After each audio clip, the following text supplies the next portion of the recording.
Mais pour moi, tous les matchs sont importants. Hein. Tous les matchs sont importants, tous les matchs sont très importants. Donc voilà. Après, on connaît la rivalité qui est entre Nantes et Bordeaux, mais bon, ça l'est aussi contre Brest, contre Rennes. Si on regardait, donc, on a des rivalités avec beaucoup de clubs. Hein. Encore plus quand ce sont des derbies. Elle est plus importante quand même, là, cette rivalité, elle est historique entre supporters. Moi, entre supporters, mais moi je découvre. Hein. Donc moi, je suis dans un contexte un peu différent, moi. Hein. Moi, tous les matchs sont importants, il y a des rivalités donc, avec tous les clubs, quoi. Quand tu es joueur à Nantes, il n'y avait pas la même rivalité avec Bordeaux? Oui, il n'y avait pas la même, oui. Il y avait une rivalité, mais... d'ailleurs, ils appelaient ça le derby de l'Atlantique, mais j'ai l'impression que c'est plus exacerbé, non? En ce moment, c'est ça. Il y a eu des choses, donc moi j'apprends, hein. Mais qui ne s'inquiètent pas, nous on a envie de gagner, d'abord pour nous, on a envie de gagner pour les 3 points, voilà. Après, si ça doit faire plaisir à nos supporters, ben, tant mieux. Mais moi, c'est d'autres raisons, quoi. Les raisons, c'est surtout de gagner, parce que donc, ça fait trop longtemps qu'on n'a pas gagné. Le dernier match à domicile, on a fait nul contre Angers. On avait perdu contre Lille. Donc voilà, il faut qu'on redevienne conquérant à domicile. Il faut qu'on soit donc efficace à domicile. Voilà. Et je pense que la meilleure façon de préparer la finale de la Coupe de France, c'est de nouveau gagner, quoi.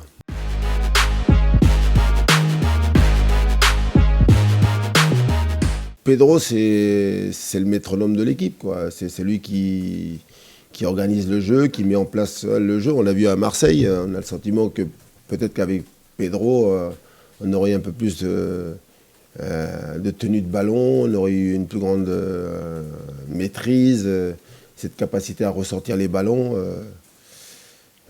Et puis surtout, il donne confiance à ses partenaires, hein. Il donne des repères. C'est un joueur essentiel dans l'équipe.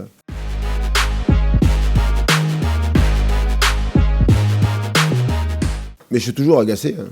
Toujours un peu, parce que je me demande encore comment on a fait pour perdre ce match-là. Alors, bien sûr que depuis, comme on dit, la déception est un peu passée, mais oui, parce que donc donner 2 pénaltys pour moi, c'est inacceptable. Voilà. C'est donner le 3e but. Alors par contre, là où je suis satisfait, mais parce que je suis aussi satisfait aussi du comportement des garçons. Il faut savoir qu'entre l'équipe qui a joué contre Angers et celle qui a joué contre Marseille, il y a eu 5 changements dans l'équipe de départ. Et avec des joueurs aussi qui n'ont pas joué depuis longtemps dans l'équipe, à l'image de Marcus Coco, de Samuel aussi. Et donc c'est bien parce que Willem, qui est devant, qui faisait ça un de ses premiers matchs aussi depuis longtemps. Et donc de dire qu'avec cette équipe-là, remaniée, on n'était pas loin de créer l'exploit. Donc c'est un sentiment paradoxal. Voilà, paradoxal. Et c'est pour ça que je me dis toujours qu'on peut compter sur tout le monde. Et si on est dans ce match-là plus présent défensivement, dans le jeu, être capable de marquer 2 buts voilà, contre Marseille, tu dois ramener quelque chose de ce déplacement, même si c'est un déplacement difficile. Et avec les changements qu'on a fait, on a tenu tête, on a fait douter Marseille. Et il faut que ça nous serve de leçon, les erreurs qu'on a commises là-bas, pour ne plus les répéter sur les matchs qui vont venir. Oh, c'est tout, c'est l'équipe. Hein. Moi, toujours, si on a marqué des buts, c'est parce que donc, les joueurs de derrière se sont projetés vers l'avant. Pour preuve, c'est que le premier but, c'est Giroto qui le marque. Voilà, défenseur, et puis le deuxième, c'était Marcus Coco qui jouait donc latéral gauche. Sur un service de balle. Donc voilà. Donc on peut leur demander à eux donc d'être efficaces devant et puis de faire ce qu'il faut aussi pour. Mais par contre, on doit faire mieux, voilà. Et mettre le doigt sur ce qui n'a pas marché pour éviter donc de répéter ces erreurs-là pour les matchs qui vont venir, quoi.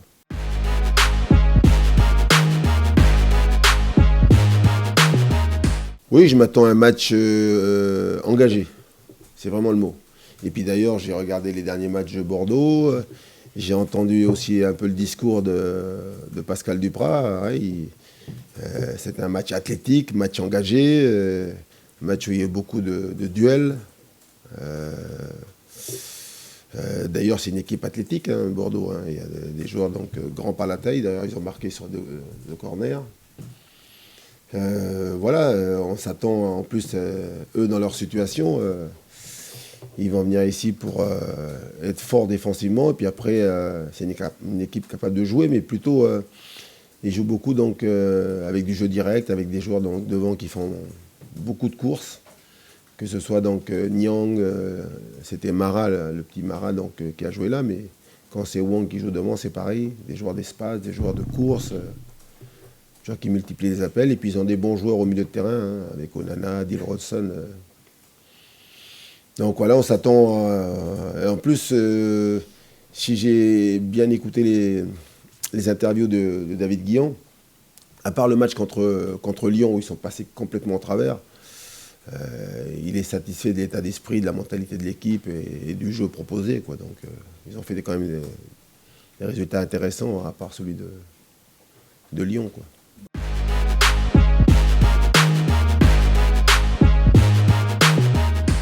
Ça reste différent quand même parce que y a un environnement qu'eux n'ont pas par rapport à nous la saison dernière. L'année dernière, moi je suis arrivé, j'avais l'impression qu'entre le club et les supporters, c'était la guerre, c'était donc... oui, il y avait un environnement détestable autour du club, quoi. Là, vous avez vu, ils font un bon travail là-bas quand même. Les gens viennent soutenir l'équipe, il n'y a pas le chaos, quoi.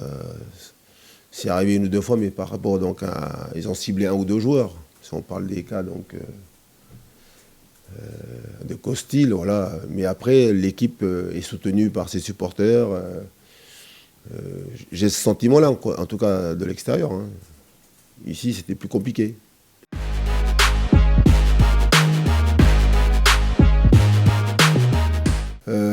Ils prenaient, parce que là, c'est beaucoup mieux, c'est ce que je dis. Ils ont fait donc... Oui. Mais David Guillon travaille pour voilà, trouver la formule.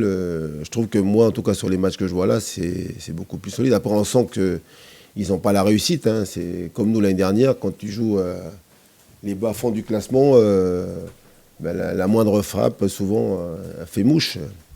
Mais je trouve que c'est beaucoup mieux, ça défend mieux. Mais bien sûr qu'on va mettre l'accent sur la fébrilité de cette défense, de cette équipe. Pour essayer d'attaquer, puis essayer donc de continuer à les faire douter, et puis pourquoi pas marquer le plus de buts possible.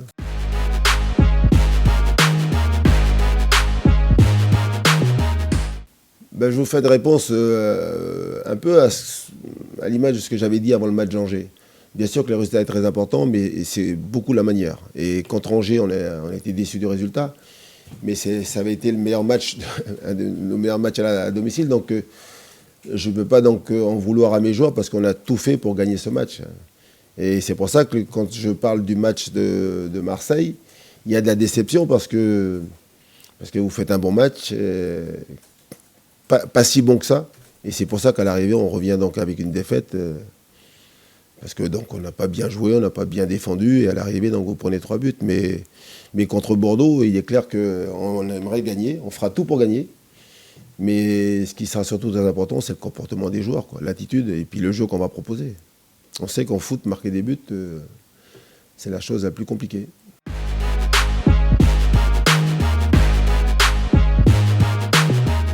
Je pense qu'on a tout fait, on fait tout, en tout cas pour avoir des résultats et puis avoir donc le maximum de joueurs titulaires, entre guillemets, prêts pour jouer cette finale. Hein. Donc c'est une gestion de l'effectif.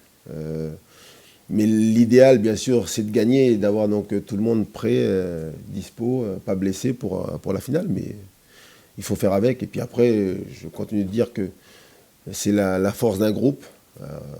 Faire en fonction donc, des absents, qu'on ne voit pas que l'équipe est diminuée, et puis qu'on soit toujours capable de gagner, quoi, d'être performante surtout.